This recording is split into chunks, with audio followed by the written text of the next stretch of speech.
Ibrani 11 ayat yang ke-6. Saya ingin mengajar kepada Bapak Ibu di pagi hari ini, supaya kita tahu bahwa ada upah bagi mereka yang mengasihi Dia.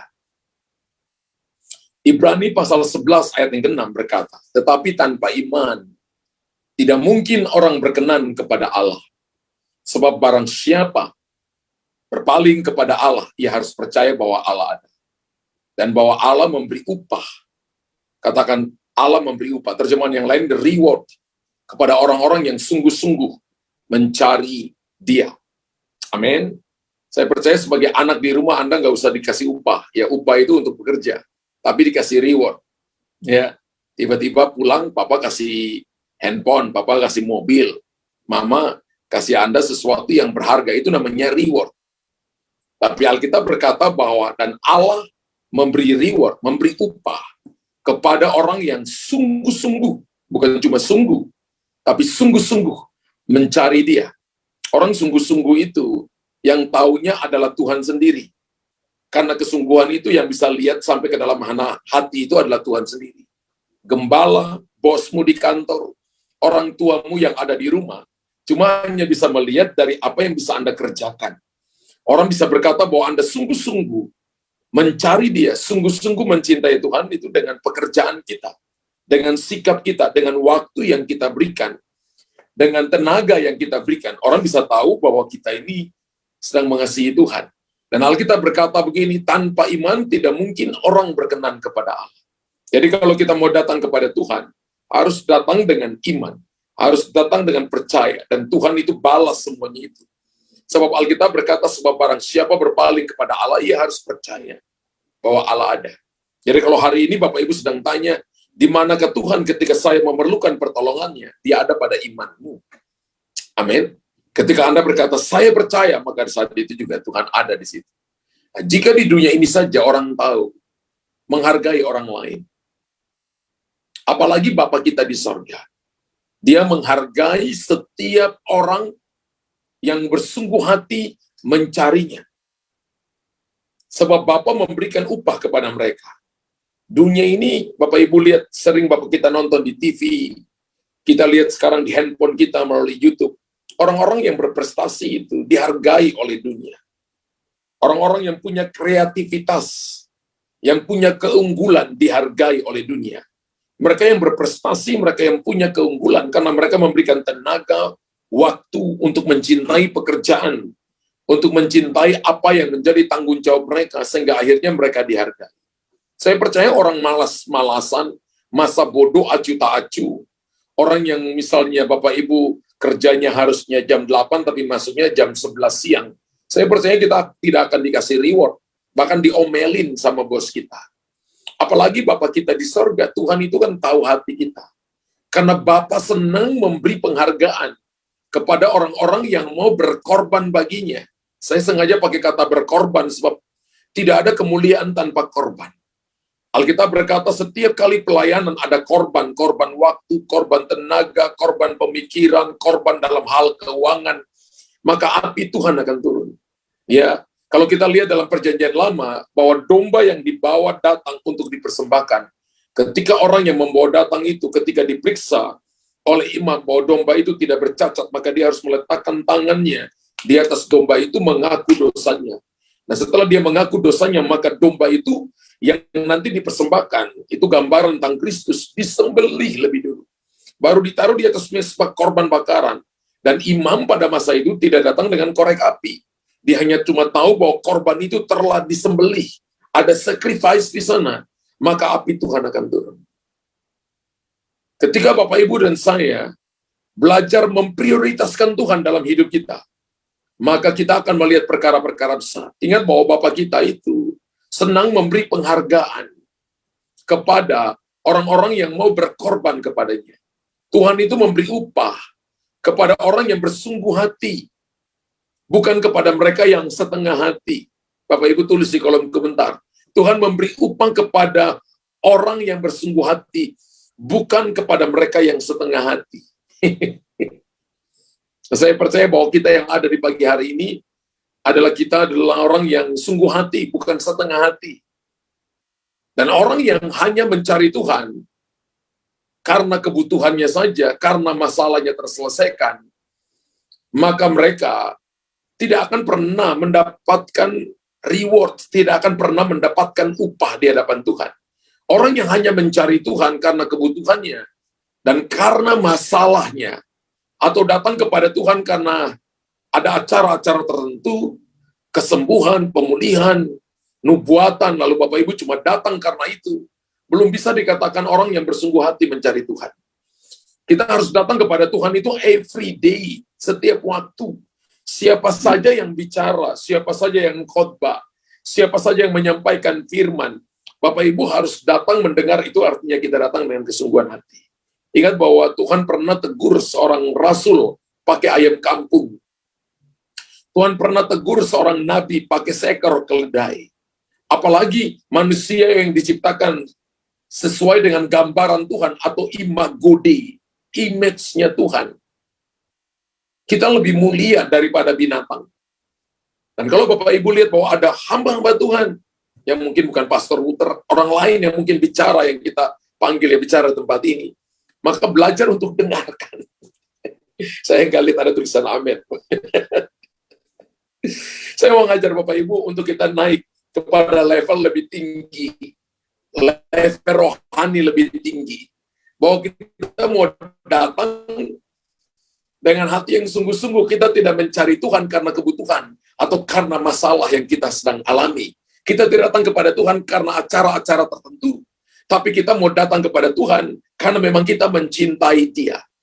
Kalau Bapak Ibu datang karena kebutuhan, karena masalah, datang cuma ada acara tertentu, hamba Tuhan tertentu, kita belum bersungguh hati mencari Tuhan. Mari kita belajar pagi hari ini. Karena Tuhan hanya memberi reward, hanya memberi upah kepada orang-orang yang sungguh-sungguh mencari Dia. Yaitu mereka yang merenungkan firman-Nya setiap hari, mereka yang tahu bersyukur dalam segala keadaan. Orang yang rindu untuk bertumbuh secara rohani dan mau dipakai oleh Tuhan itu. Saya percaya bahwa satu waktu nanti, dia akan menjadi berkat bagi banyak orang. Keadaan situasi yang Bapak Ibu alami hari ini, itu adalah persiapan kita untuk nanti kita dipercayakan Tuhan untuk perkara-perkara besar. Keadaan dan situasi hari ini yang sedang kita jalani mungkin gak enak. Saya katakan bahwa masalah persoalan yang kita alami, keadaan krisis bahkan minus yang kita alami hari ini, itu akan menjadi sukacita bagi banyak orang. Bapak Ibu, kami pernah alami itu juga. Dan saya percaya saya bisa bicara ini, cerita ini kepada Bapak Ibu. Tapi karena kami pernah alami itu, nggak enak memang, situasi nggak enak. Bahkan istri saya berkata gini, mana orang-orang teman-temanmu, rasanya mereka semua pergi tinggalkan kita. Dan saya selalu berkata begini, orang boleh pergi tinggalkan kita, tapi ada satu pribadi yang tidak pernah meninggalkan kita, namanya Tuhan. Apalagi kalau dalam situasi itu, Bapak Ibu mencari Tuhan dengan sungguh-sungguh, maka kita akan dapat reward. Pertanyaannya begini, apakah upah? Apakah upah dan penghargaan itu? Tuhan memberikan kepada kita kekuatan, itu upah. Tuhan memberikan kepada kita hikmat, itulah upah. Tuhan berikan kepada kita kebijaksanaan. Tuhan memberikan pertolongan. Tuhan berikan kesempatan. Tuhan berikan promosi, kesembuhan, pemulihan, dan lain-lain. Itu adalah upah yang Tuhan berikan kepada kita. Dan saudara tahu bahwa kita tidak akan melewatkan, Tuhan tidak mau kita melewatkan seluruh kebaikan yang Tuhan berikan kepada kita. Bapak Ibu harus disiapkan, harus mengerti. Kita harus cari Tuhan dengan sungguh-sungguh. Kalau kita lihat Matius pasal yang ke-7, ayat yang ke-7, ada triple M, prinsip doa. Barang siapa meminta, maka dia akan menerima, mencari, mendapatkan, mengetok baginya pintu akan dibukakan. Wow. Setiap kali Tuhan berfirman, saya percaya dia akan melakukan apa yang dia firmankan. Mintalah, maka akan diberikan. Amin. Carilah, maka kamu akan mendapat. Ketoklah, maka pintu akan dibukakan bagimu. Saya ingat ketika kami berdoa untuk pembangunan daripada rumah Tuhan. Saya percaya itu doa yang termasuk lama, saudara. Berdoa secara korporat, itu kurang lebih 7 tahun kita doa. Dan pikiran saya dulu, wah mungkin kita membangun 2 tahun saja. Dari 2015, paling selesai 2017. Ternyata baru selesainya 2021. Apa kita berhenti berdoa? Tidak.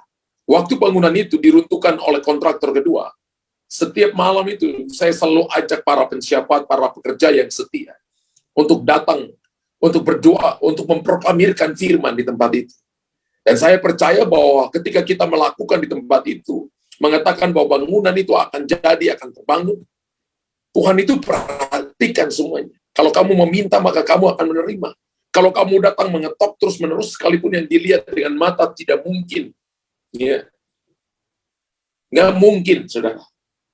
Tapi karena doa itu datang mencari Tuhan dengan sungguh-sungguh, maka Tuhan membukakan pintu. Kita mendapatkan apa yang kita cari. Justru kita membangun di tengah-tengah pandemik, di saat gereja tutup.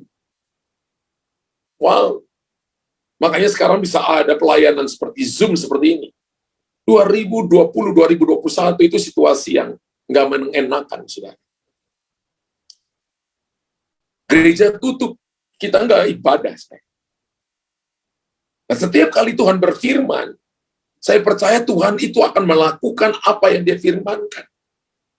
Kalau Bapak Ibu perhatikan Daud itu secara fisik, sebetulnya tidak cukup syarat, tidak cukup kriteria untuk dia menjadi seorang raja. Tapi kenapa Tuhan memilih Daud? Dia sudah berasal dari keluarga yang paling miskin, anak yang paling kecil, tidak dihargai di dalam rumah. Secara kriteria, ya, Daud tidak bisa menjadi seorang raja. Ketiga kakaknya jadi prajurit. Daud tidak jadi prajurit, dia jadi pengembala domba. Tapi kenapa Tuhan memilih Daud? Satu-satunya alasan Tuhan memilih Daud karena Daud tahu caranya menyenangkan hati Tuhan. Kalau hari ini Bapak Ibu dan saya tidak dihargai oleh orang lain, kalau hari ini mungkin orang sekitarmu menolak Anda, tapi kalau Anda tahu cara menyenangkan hati Tuhan, satu waktu nanti Tuhan bisa promosi saudara, Tuhan akan angkat Anda tinggi. Tuhan akan tolong saudara, buka pintu kepada saudara, menerobos pintu-pintu yang selama ini tidak terbuka, Tuhan akan terobos itu. Mungkin Anda orang yang tidak terpandang, mungkin Anda orang yang tidak dikenal, tapi Tuhan bisa angkat saudara. Saya, papa mamanya petani, saudara. Dan kami 7 bersaudara, 2 meninggal, tinggal 5 orang. Tapi hari ini, 5 daripada kita semua jadi hamba Tuhan. Wow.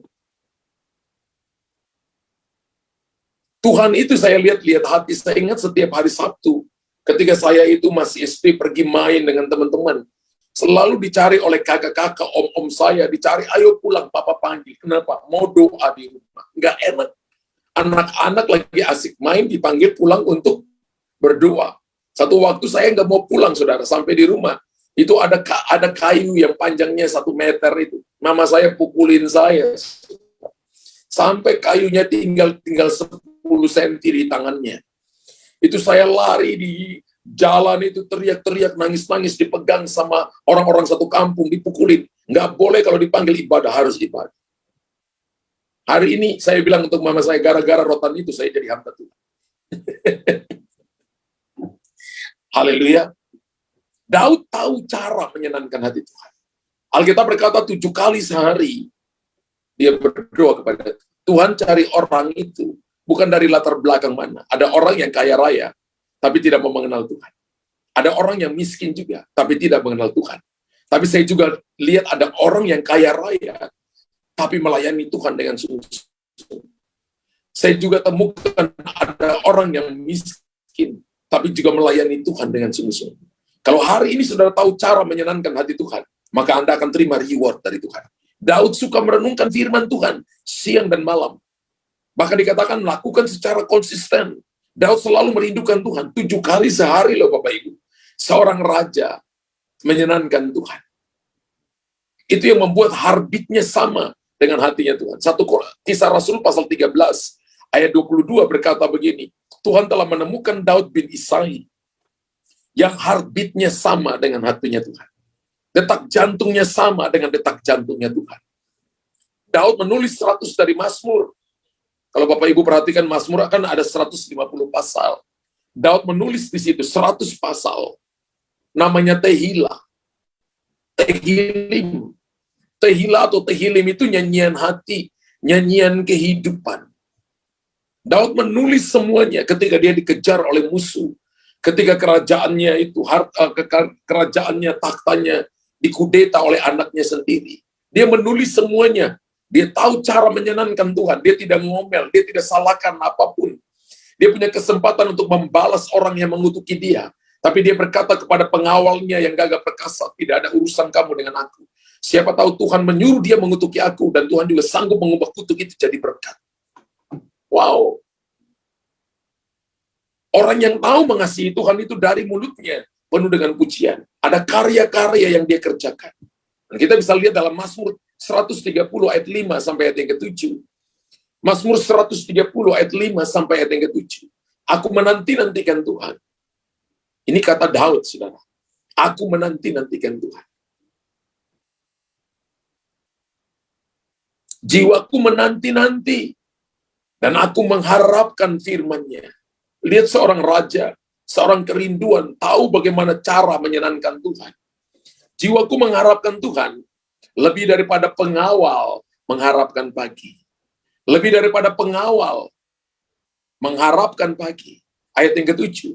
Berharaplah kepada Tuhan, hai Israel, sebab pada Tuhan ada kasih setia, dan Ia banyak kali mengadakan pembalasan. Wow. Kata menanti-nantikan Tuhan adalah kafah. Ya. Kia Victor Alpha Hotel. Kafah itu artinya menanti dengan sabar bahwa jawaban itu sudah datang. Orang-orang yang menanti-nantikan Tuhan akan dapat reward, akan dapat perkenanan Tuhan. Matius pasal 10 ayat 42, Alkitab berkata, dan barang siapa memberi air sejuk secangkir saja kepada salah seorang yang kecil ini, karena ia muridku, aku berkata kepadamu, sesungguhnya ia tidak akan kehilangan upahnya daripadanya. Wow. Matius 10 ayat 42, Anda beli air secangkir saja kepada salah seorang yang paling kecil dari mereka yang melayani Tuhan sebagai murid Tuhan. Maka Alkitab katakan Anda tidak akan kehilangan upahnya. Kalau Anda beri kepada gembala, Anda dapat upah gembala. Kalau Anda beri kepada nabi, Anda dapat upah nabi. Kalau Anda beri kepada rasul, Anda dapat upah rasul. Saya lihat ada teman-teman saya yang ketika kami membangun, mereka orang yang Tuhan gerakkan untuk membantu. Hari ini Tuhan tolong mereka dalam keadaan-keadaan sulit. Dan saya percaya bahwa Tuhan itu tidak berhutang kepada siapapun. Amin. Satu gelas air saja diganti, dibalas dengan upah kepada mereka. Anda beri satu gelas air, dapat upah gembala, dapat upah rasul, dapat upah nabi. Ketika Anda memberi tenaga, Anda memberi perhatian. Ada orang yang memberikan kepada kami kue begitu banyak. Ada orang yang memberkati kami dengan keuangan. Dan saya percaya, saya selalu berkata, Tuhan akan balas semuanya dengan berkelimpahan. Haleluya. Kalau Anda memberi kepada salah seorang muridku yang paling lemah, aku berkata kepadamu sesungguhnya, ia tidak akan kehilangan upahnya daripadanya. Apalagi Anda memberi untuk pekerjaan Tuhan, memberi dalam tenaga, pemikiran, waktu. Anda melakukan untuk Tuhan, maka saudara percaya bahwa Tuhan yang akan balas semuanya. Jangankan kepada Tuhan. Jika kita memberi secangkir air putih kepada salah seorang murid Tuhan saja, Alkitab berkata kita tidak akan kehilangan upah dari Tuhan. Karena semua yang Anda lakukan itu ada upahnya. Tuhan memperhitungkannya. Tuhan menghargai dan mengasihi setiap orang yang mengasihinya. Kalau kita lihat Yohanes pasal 14, ayat 21 sampai ayat yang ke-23, Alkitab berkata, barang siapa memegang perintahku dan melakukannya, dialah yang mengasihi aku. Dan barang siapa mengasihi aku, ia akan dikasihi oleh Bapa. Dan aku pun akan mengasihi dia, dan akan menyatakan diriku kepadanya. Yudas yang bukan Iskariot berkata kepadanya, Tuhan, apakah sebabnya maka engkau hendak menyatakan dirimu kepada kami, dan bukan kepada dunia? Jawab Yesus, jika seorang mengasihi aku, ia akan menuruti firman-Ku, dan Bapa-Ku akan mengasihi dia, dan akan datang kepadanya diam-diam bersama-sama dengan apa? Dengan dia. Alkitab mengatakan bahwa Tuhan menghargai dan mengasihi setiap orang yang mengasihinya. Kalau Bapak Ibu dengar firman dan Bapak Ibu melakukannya, maka dialah yang mengasihi aku. Kita dibilang mengasihi Tuhan bukan cuma dengar, tapi tidak melakukan, tapi dengar melakukan, maka mengasihi aku. Dan barang siapa mengasihi aku, ia akan dikasihi oleh Bapakku, dan aku pun akan mengasihi dia, dan menyatakan dirinya kepadanya. Bapak Ibu akan mengalami perkara-perkara supranatural, perkara-perkara ilahi. Bapak Ibu akan lihat dalam beberapa tahun ke depan ini, di saat orang sedang takut dengan situasi, dengan keadaan yang berubah, keadaan ekonomi, keadaan keamanan, keadaan dunia yang tidak menentu, maka Bapak Ibu perhatikan dengan sangat baik bahwa Tuhan akan membela, menolong, memberikan terobosan kepada orang-orang yang mengasihi Tuhan. Selama masih ada nafas di kandung badan, selama masih ada kesempatan yang Tuhan berikan kepada saudara, mari mengasihi Tuhan dengan sungguh-sungguh. Cari Tuhan dengan sungguh-sungguh. Karena akan ada perbedaan. Seperti Israel ketika mereka ada di Goshen di Mesir. Dan sebagian besar orang Mesir kena tulah. Tapi mereka yang ada di Goshen dalam keadaan baik. Demikian juga hari-hari terakhir. Tuhan akan membedakan orang-orang yang mengasihi Tuhan, mencari Tuhan dengan segenap hati. Karena upahnya adalah Anda dapat perlindungan dari Tuhan. Upahnya adalah Anda dapat berkat dari Tuhan. Pertolongan, Anda semakin mengasihi Tuhan, semakin diubahkan menjadi seperti Tuhan. Dan Alkitab memberikan contoh seperti Maria yang mengurapi Yesus dengan minyak narwastu yang mahal harganya. Dalam Matius 26 ayat yang ke-13. Tuhan berkata begini, di mana saja Injil diberitakan di seluruh dunia, apa yang dilakukan Maria juga akan disebut juga untuk mengingat dia. Wow. Sesungguhnya di mana saja Injil diberitakan di seluruh dunia, apa yang dilakukannya ini akan disebut juga untuk mengingat dia. Setiap kali saya beritakan firman, maka Tuhan berkata kita tidak boleh melupakan apa yang dilakukan oleh Maria. Maria memberi apa? Minyak narwastu yang murni, yang mahal harganya. Harganya berapa? 300 dinar. Orang Israel itu menghitung hari, 1 tahun itu 300 hari. Dan 1 hari upah kerja itu 1 dinar. Harga minyak narwastu 300 dinar, berarti upah kerja pekerja harian itu 1 tahun. Beli minyak narwastu yang mahal harganya. Dan setelah dibeli itu diberikan mengurapi Yesus. Dan mengurapinya di kaki Yesus dari kepala sampai kaki. Lalu Maria memakai rambutnya untuk menyekanya. Dan bau minyak itu semerbak sampai seluruh ruangan. Yang protesnya adalah salah satu rasul yang jadi bendahara Yesus yang bernama Yudas. Untuk apa pemborosan seperti ini? Saudara tahu Yudas punya spirit of punya roh dagang, spirit of niaga, hitung-hitungan. Dengan Tuhan itu kita nggak boleh hitung-hitungan. Yudas berkata, untuk apa pemborosan minyak narwastu ini? Saya bolak-balik perkataan Yudas, untuk Yesus kita perlu boros. Untuk Tuhan kita perlu boros. Dan Tuhan selalu menghargai setiap orang yang mengasihi dan berkorban untuknya. Di mana saja Injil diberitakan, apa yang dilakukan ini akan disebut juga untuk mengingat dia. Bapak Ibu, pelayanan tanpa korban itu bukan pelayanan. Bekerja tanpa berkorban itu belum bekerja. Amin. Kalau kita bekerja setiap bulan hanya untuk dapat gaji setiap bulan, ya orang yang tidak mengenal Tuhan pun kerja lebih daripada itu. Tapi kalau kita bekerja melampaui apa yang dapat dilakukan, kita melayani melampaui, janganlah melayani pas-pasan, tapi memberi lebih, memberi extravagance. Amin.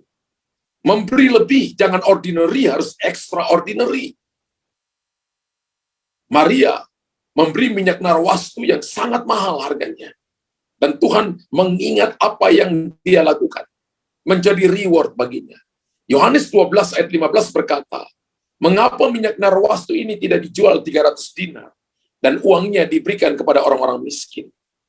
Masuk akal apa yang dikatakan kepada Yudas. Tapi Yudas nggak lihat apa yang dilakukan oleh Maria. Maria melakukan langsung menyentuh hati Tuhan. Dan Tuhan berkata kepada Yudas, orang-orang miskin selalu ada padamu. Tapi apa yang dia lakukan untuk mempersiapkan penguburanku? Wow. Tuhan sedang bicara tentang sebuah sacrifice. yang dilakukan yang akan terus mengingat apa yang dilakukan oleh Maria. Maria begitu royal pada waktu dia mencurahkan minyak narwastu itu di atas kepala Tuhan Yesus. Maria melakukan dengan rendah hati. Dia memberikan bukan untuk dapat pujian, tapi dia memberikan segalanya untuk Tuhan dari apa yang dia miliki. Bahkan sampai menyeka kaki Tuhan dengan rambutnya. Rambut bagi perempuan itu sesuatu yang sangat berharga. Dikatakan rambut itu mahkota bagi perempuan. Tapi Maria menyekanya, tanda kerendahan hati. Bentuk kerendahan hati. Apa yang sudah kita beri untuk Tuhan? Apakah kita memberi lebih royal untuk Tuhan? Apakah kita memberi waktu royal untuk Tuhan? Ada banyak orang yang bicara fiksi dan fakta. Fiksinya itu adalah dia selalu main di pikiran. Merasa bahwa dia yang paling hebat, dia berbuat baik. Merasa bahwa dia sudah lebih, jadi begini, dia sudah lebih setia. Padahal faktanya dia tidak membuktikan itu. Dan ingat bahwa Tuhan itu lebih melihat hati, Bapak Ibu. Apakah kita ini setia? Apakah kita ini royal dalam waktu, dalam pemikiran, dalam tenaga, dalam hal keuangan untuk Tuhan ataukah tidak? Apakah kita sudah berkorban? Apakah kita mengasihinya dengan sungguh hati ataukah tidak? Tuhan yang lebih tahu. Dan saya berdoa pagi hari ini, mari kita mereposisi hati kita. Dan Tuhan senang memberi penghargaan kepada setiap orang yang bersungguh hati kepadanya. Alkitab berkata bahwa Tuhan Yesus tidak mau apa yang dilakukan Maria ini dilupakan atau berlalu begitu saja. Tapi apa yang dilakukan Maria harus terus diingat. Harus disebut setiap kali Injil diberitakan di seluruh dunia. Saya kenal seorang hamba Tuhan. Dan setiap kali orang membutuhkan pertolongannya. Dia hamba Tuhan tapi dia juga seorang businessman. Setiap kali orang membutuhkan pertolongannya. Dia bukan dari denominasi yang dia tolong. Dia dari denominasi lain. Tapi setiap kali mereka membangun gereja, dan mereka selalu datang kepadanya. Dan orang ini nggak pernah nolak. Dia selalu menabur. Dan Bapak Ibu tahu, dari kota yang kecil, Tuhan membawa dia kepada kota yang besar. Dan dia dipakai lebih hebat. Tuhan itu tidak berhutang kepada siapapun. Dia menggantikan secara finansial, bukan cuma finansial, bahkan secara rohani diberkati dengan luar biasa. Saya dengar dari istrinya, 15 tahun ini, belakangan ini dia dipanggil dan dia jadi gembala.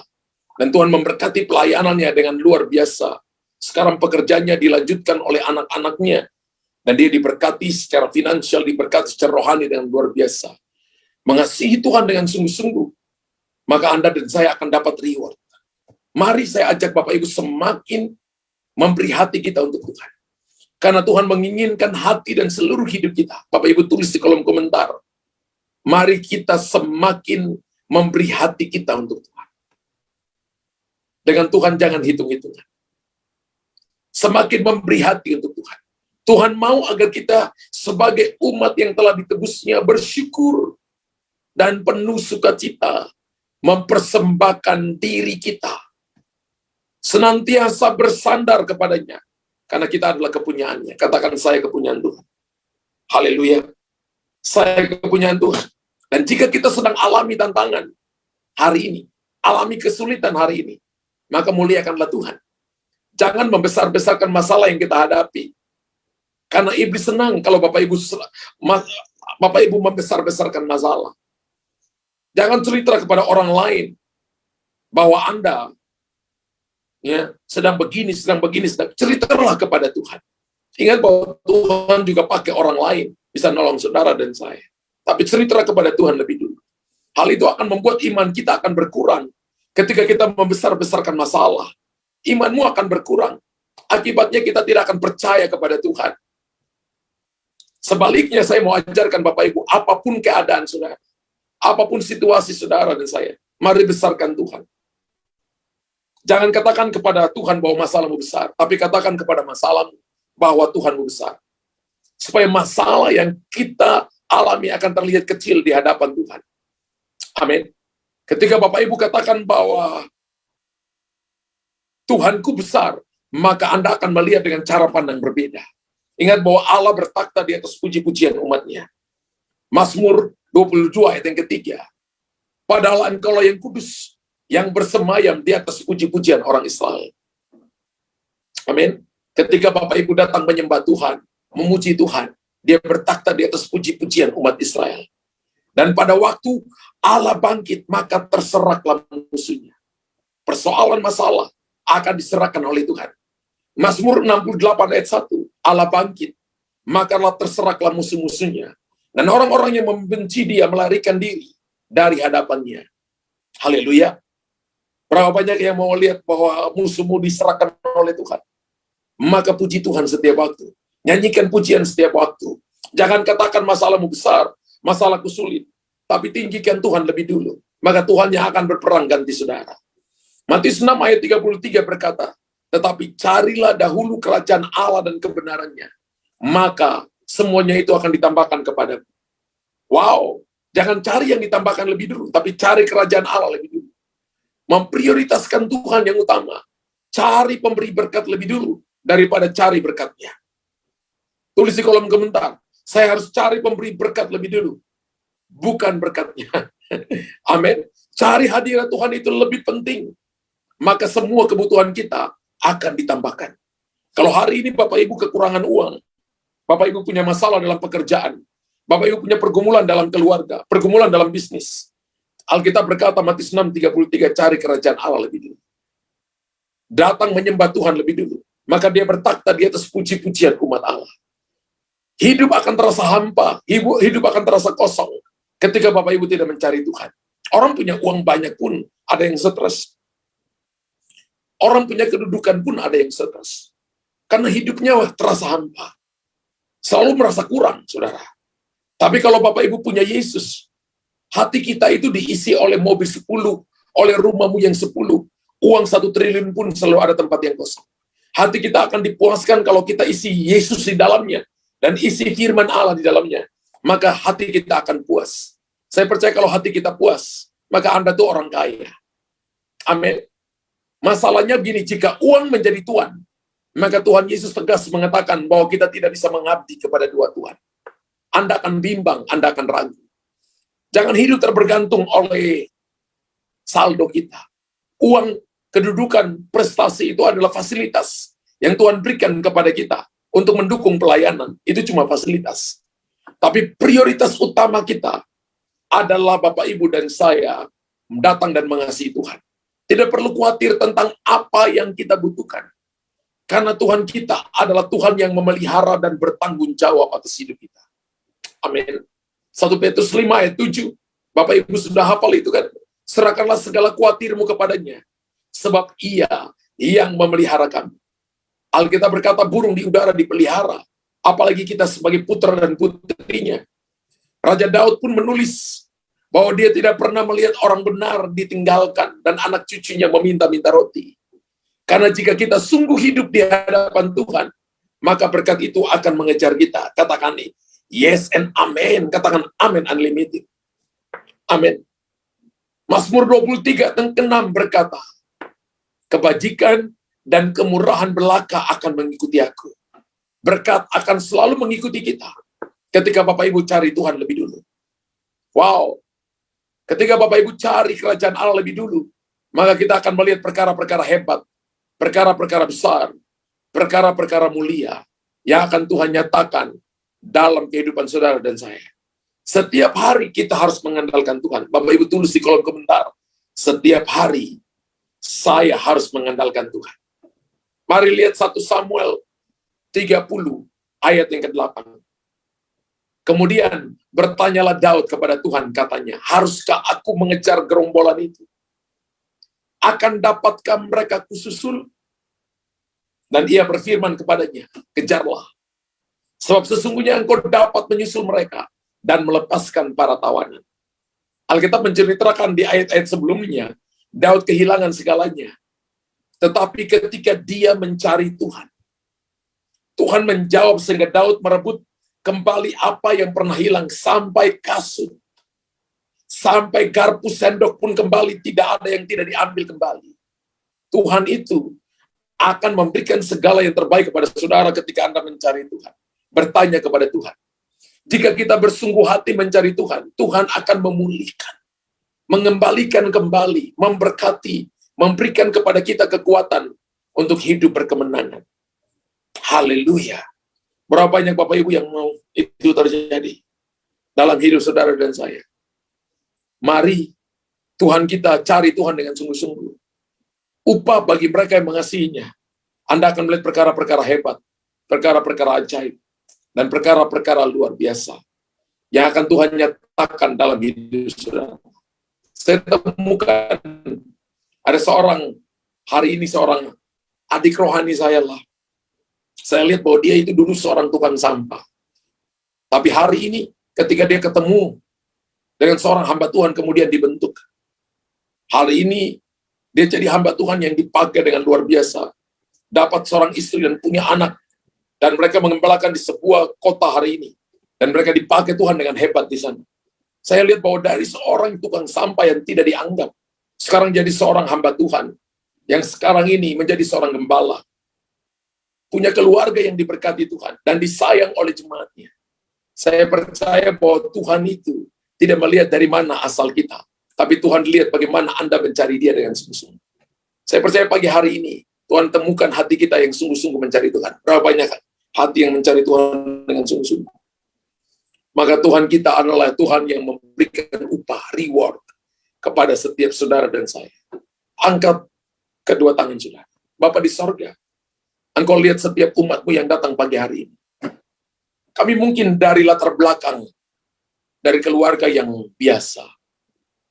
Atau kami datang dari keluarga yang mampu, yang punya banyak uang, yang keluarganya punya kedudukan.